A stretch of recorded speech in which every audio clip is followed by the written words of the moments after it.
Thanks, Chair. Thank you, Mr. Georgianis. Mr. Van Manen. Thank you, Chair. Thank you, Ms. Chess and everybody else for your testimony today. I'm, as usual, going to go to the financial services industry and have a range of questions that are across a number of topics. But first of all, I note with interest that the Treasurer this morning and also you, Ms. Chester, touched on the need for ASIC and other regulators to get back to regulating and not be so much focused on being de facto lawmakers, to paraphrase, I think, what was said earlier today. So in that regard, what force of law do your current regulatory guidance notes have, or are they in reality your interpretation of the law that has probably never been or has rarely been tested in court, largely because most advisors or certainly small to medium AFSL licence holders wouldn't ever have the time or resource to take ASIC on in court to test the validity of those regulatory guidance notes or not? Thank you for the question, Mr. Van Manen. And I guess there's a bigger question here about what is policy and what is not policy, and there's a large spectrum. The reference I made this morning was really to ASIC now is the beneficiary of a lot of legislative reform thanks to the government and the parliament. And thus there is a past history where ASIC indeed typically asked in reviews and forums like the Financial System Inquiry and the Financial Services Royal Commission, where ASIC was asked for its views on policy reform. And I think the speech I gave this morning articulated that those inquiries had resulted in recommendations. The government's now acted on them, and we've got the tools and the playing field covered that we can go forward and do our job quite effectively. The issue that you raise is another part of the spectrum. Some people describe regulatory guidance as policy. From our perspective, regulatory guidance is required by our regulated entities for them to understand, particularly as we move towards principle-based legislation, for them to understand what it is that they may need to do to meet their obligations under the law. How do we as a regulator interpret the legislative obligations that have been imposed upon them, required of them by the Parliament? So to that extent, Mr. Van Manen, it's really purely a regulatory guidance in terms of what we think those entities should do if it is their objective, and it is, and that's why there's such a demand for our regulatory guidance from the regulated population, in terms of how that translates to them implementing arrangements such that they can meet the obligations required of the legislation. So the other aspect to it, though, is that there are real risks for us when we come to enforcing the law if we have regulatory guidance that doesn't provide over time that further information for our regulated population. When we then go to enforce the law then only looks to the principles of the legislation as opposed to what does that mean. So from our perspective, the reg guidance is not capital P policy, and it's maybe not even lowercase p policy. It's really us as a regulator articulating for the benefit of entities, both small and large, what we see as their obligations for them to be able to implement arrangements to meet those obligations required of the legislation. Sorry, that was a very long-handed way of saying we find that there's a lot of demand from our regulated population for reg guidance, and indeed we quite often get criticised for it not being prescriptive enough, Mr. Van Manen.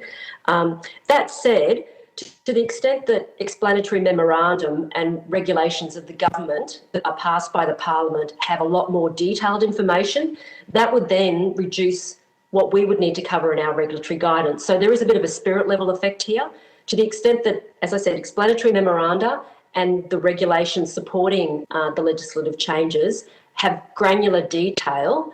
and are able to foresee the implementation issues that regulated entities may face over time, then that would reduce the level of detail that we would need to go into with our reg guidance.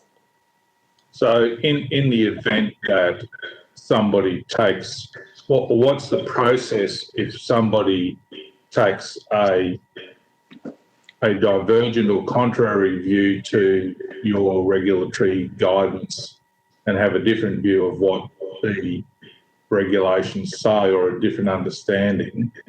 What are the consequences if they don't follow your regulatory guidance and pursue what their understanding or view is of that particular regulation?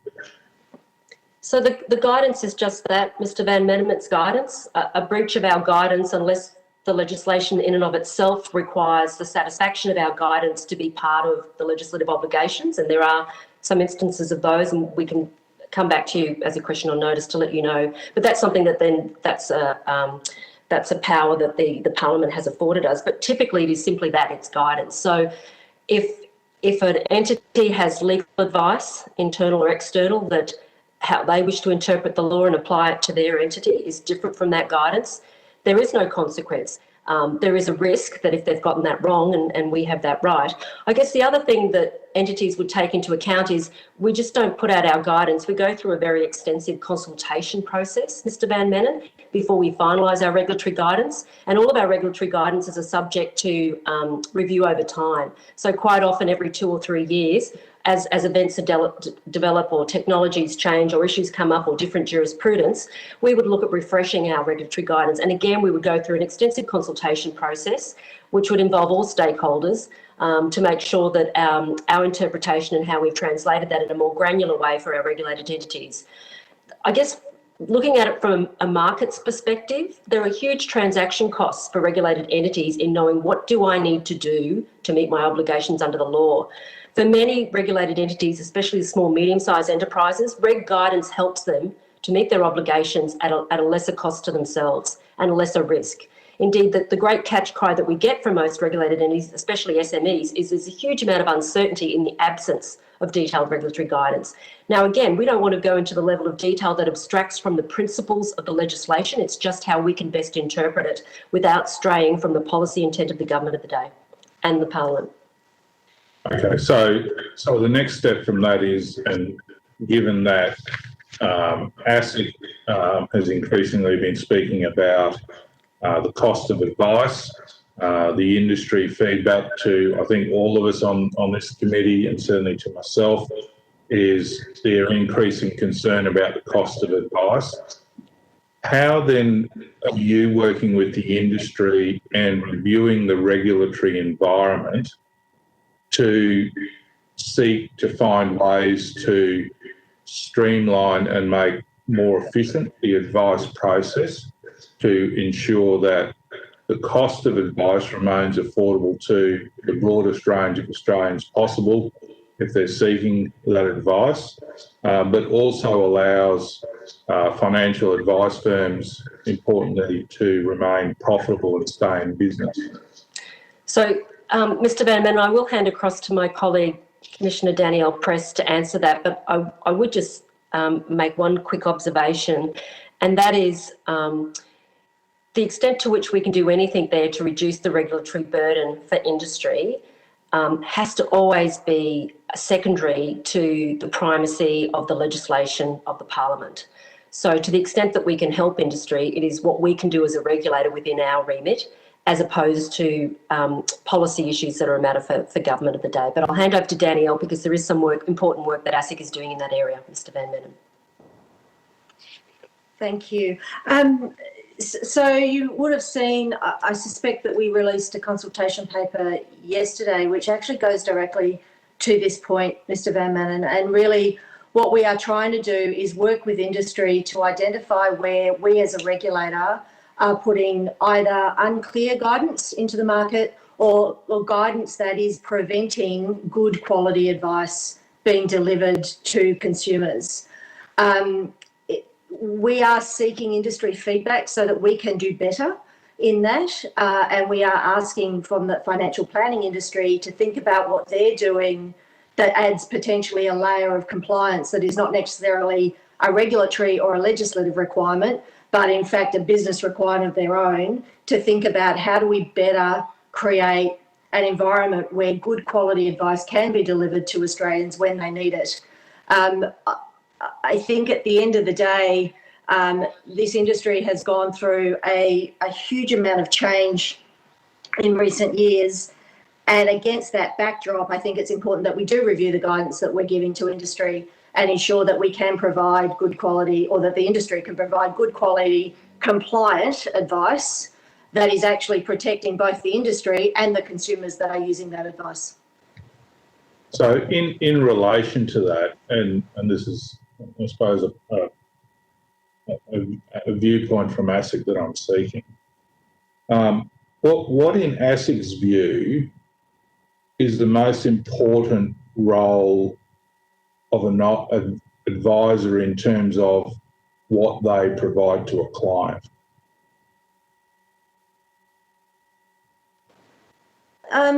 For example, and really, there's, is it the product advice, or is it the strategic advice?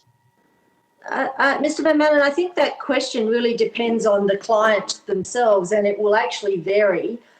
My personal view is that the strategic advice that financial planners advise are actually probably more important to the client than necessarily the product advice, but it depends a little on what the advice is around and why the client is seeking that advice.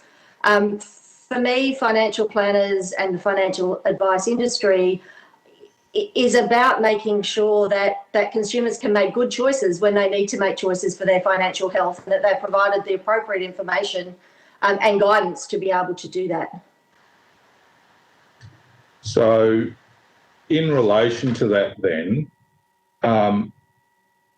given that one of the issues that many advisors complain about is the amount of paperwork that they need to provide, particularly in relation to product information, which they need to, in large part, include in the SOA, but then is also subsequently included in the product disclosure statements and other documentation.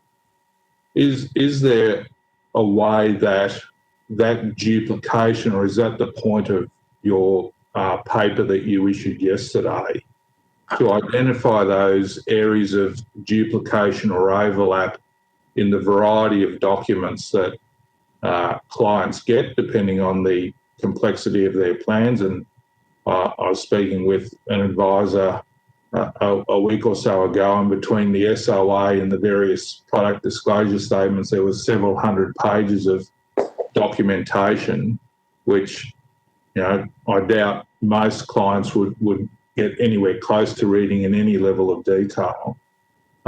Is that part of what you were trying to achieve with that paper that you issued yesterday?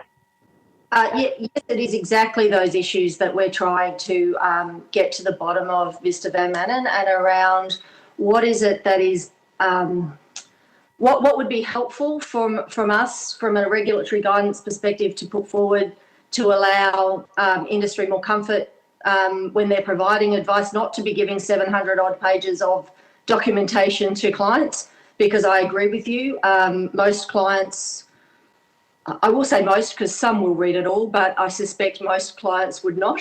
My experience is that it's not particularly helpful to clients to be giving them that much information in a load. So I think what we're trying to do here is coming down to what is it that is creating this requirement with industry that think that's what we think is required of the law, because I'm not convinced actually that it is, but clearly in our guidance there's something in there that is suggesting that that amount of information is required, and we need to understand what that is so that we can adjust.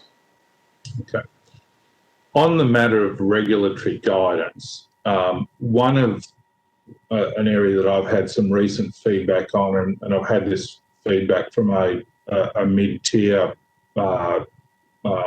AFSL licence holder, they've just spent approximately $3 million on external consultants and advisors as part of the look-back process, and we're pleased to discover that there were no issues, but that's an enormous expense to a mid-tier dealer group, let alone, that level, or not that level, but a similar level of expenditure for smaller groups as we go down the process.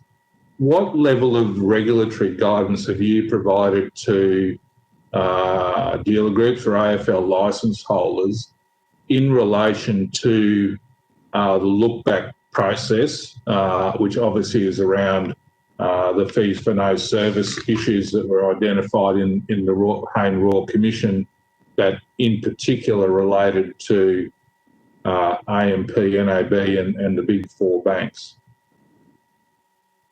How's that process being managed from an ASIC point of view to ensure that the cost of doing that for the small to mid-tier dealer groups, where an awful lot of advisors are employed, are not going to be so onerous that it's going to put them out of business? Mr. Van Manen, to ensure that I'm actually providing accurate information, could I take that one on notice and come back to you with the program, because it does vary per tier and around what the institutions themselves and the AFSL licences have done.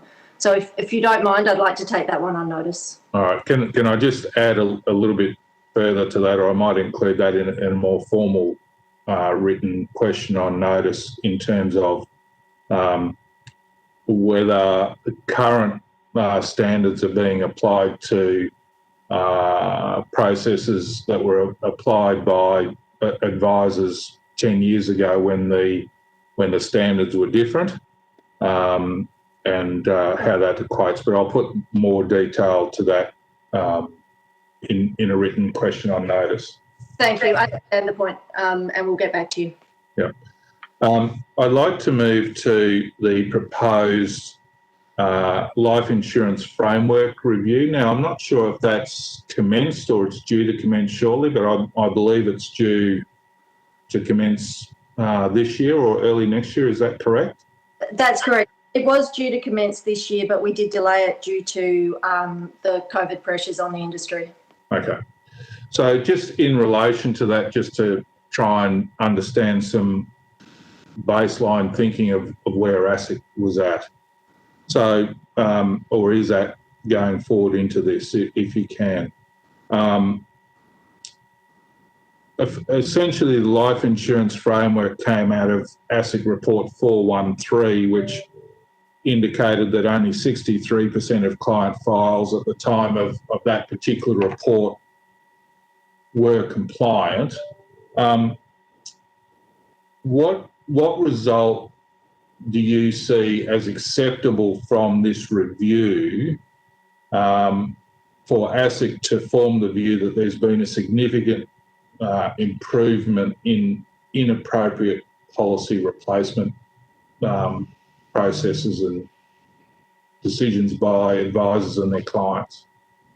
Mr. Van Manen, I do not have a number that we put in place on that. We need to do both the pre and the post review to see whether there has been an improvement. I would, though, say that the government's reforms were not just based on that report. They were also based on the Trowbridge report and the financial report, all three of which culminated in the changes. It was not driven by solely the ASIC report. Oh no, look, I well understand that, but I'm suppose I'm trying to understand what will be a relevant benchmark of improvement or success, given that as an alternative view, your report 639, which was released in December last year, which was around the compliance for financial advice issued by super funds, found a compliance rate of 49%, but that in and of itself hasn't led to major reforms of the superannuation advice sector, at least not to date. And I wonder why the different treatment of life insurance as opposed to superannuation advice. when, that's an equally important issue to deal with. I would agree that that's an equally important issue to deal with, but I would also make the observation that the way we review files, the way we think about harm, the way we think about industry has developed and has improved dramatically between the two reports. I don't think the two are actually comparable with respect to a fail rate. And if you look at the reason we did the superannuation report was almost a fact-finding report as opposed to, it's a very different scale. It was a very different, a very different process. So I'd be very cautious about comparing those two. Okay, but so what work have you then done to, if any, to formulate the process for the life insurance framework review, or is that work is to be done in the new year? So the framework for the review has been discussed with industry and agreed. Essentially, to your question of what number are we looking for an improvement, we will give our results to government, and government through with the Treasury, and they will then decide what policy implications come from that. It is not ours to say whether one is good or one is bad. With the greatest of respect, Danielle, ASIC is very good at issuing reports and then issuing media statements with headlines around whatever the particular story they want to tell, and that has happened frequently over the years with many of ASIC's reports, that when you actually read through the report, the commentary in the press release and the detail in the report once you go into it are not necessarily particularly complimentary. So whilst I understand the point you're trying to make, ASIC has been very good at blowing its own trumpet about the outcomes of various reports that are not necessarily consistent with allowing government to make decisions in the first instance. ASIC is very good at setting a public perception at the outset. So I'll leave that as a comment. That in relation then to that life insurance framework review, what account will you take of the impact of COVID-19 on the life insurance sector as part of the review? We know that there's been enormous economic pressure on families and business people, that many have let their life insurance cover either lapse or reduce to lower rates. And I'm aware of correspondence that I was provided earlier this week from an insurance company that's proposing to increase premiums on a particular product by around 300%. Now, if clients that hold that particular product decide they can no longer afford it and those policies are cancelled, obviously that's going to reflect in lapse rates. But that has nothing to do with the quality or otherwise of the advice that's been provided by the advisors that have recommended those products or recommended that clients hold those products over time. What are you going to do in terms of this review to ensure that the very significant policy premium increases we've seen in a range of products over the last couple of years, in particular in relation to income protection products, but also other products, are going to be factored in and not counted against advisors in lapse rates? So with respect to the COVID-19 lapse rates, I would need to go back and absolutely confirm, but I am confident that the two samples, the second sample will actually not include the COVID sample that you're referring to. So given it won't be in the sample, it won't be counted as lapse rates. I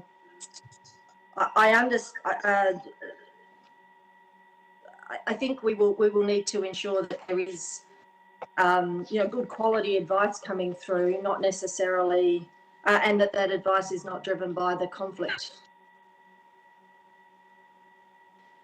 Well, and look, everybody understands and appreciates that we don't want to see policies being turned over for the sake of people, of advisors getting commissions. And I'm on the public record of saying that many times. But there are significant disincentives now for advisors to do that with clawback provisions and other things. So I just want to ensure that in the process of this review that all of the appropriate factors are taken into account so that once there is an outcome to the review, it properly reflects what's gone on in the industry, both from a COVID point of view, but also the measures and hopefully improvements we'll see as a result of the changes that have been made. Chair, my final question, and I have some others, but I'll put them on notice. Thank you. Professional indemnity insurance is an ongoing issue, and I'm hearing from a variety of licensees that they're experiencing increasing difficulty in obtaining professional indemnity insurance, and where they can obtain it, they're experiencing substantial increases in their premiums and or the deductibles or excesses that apply. Now, for the big end of town, that's probably manageable, but certainly for the small to medium size financial planning practices, that's becoming much more difficult, and it's certainly feeding into the affordability of advice, because ultimately clients pay for that through their fees. What work is ASIC doing with the professional indemnity providers and the industry more generally to come up with a long-term workable solution that is going to ensure that advisors can get affordable professional indemnity insurance, such that we don't finish up where we have no small advice businesses anymore. We only have advice businesses owned by the big banks or IOOF or AMP or others. Mr. Van Manen, the issue you raise is a very important one, and it is one that ASIC, wearing our sort of both our insurance hat, but also our hat with respect to governance and directors' duties and the like. So we've been in discussion with the relevant insurance stakeholder groups, APRA and Treasury, and I mentioned Treasury there importantly because some of the issues that are arising here may point to policy matters. And when it goes to issues of is the market working, that's very much an issue for ASIC in terms of overall affordability of that insurance. So that is something that I understand that ASIC is looking at and are looking to do some accelerated work around that. What we've seen from the market, though, is you're correct. There has been a significant structural correction in the risk pricing for those premiums. A lot of that occurred in the aftermath of the Royal Commission in terms of what was viewed by sort of the underwriters and insurers as an underpricing of the risk of non-compliant business models and non-compliant entities and licensed authorities. So it's something that we keep a watch on. I wouldn't call us as being in the driver's seat on this one. We would be concerned if the market was unable to provide the products. There's a distinction between are the products available to be purchased, or have they gone up significantly in price, and are those price premiums appropriate? So I think that'd be a good question, perhaps better directed to Treasury in terms of the more holistic story here. And Mr. Van Manen, and if the chair would allow me, I hope that sort of answers that question. You raised a very significant concern that you had earlier, Mr. Van Manen, around some of our reports not aligning with the media releases. I'd be very keen if you had some particular examples of that in mind to know which ones they are. I'd be very keen for us to have a look at that and perhaps address any concerns that you've got more directly. Yeah, I'll happily dig a few examples up. Okay, thank you, Mr. Van Manen. Mr. Gorman.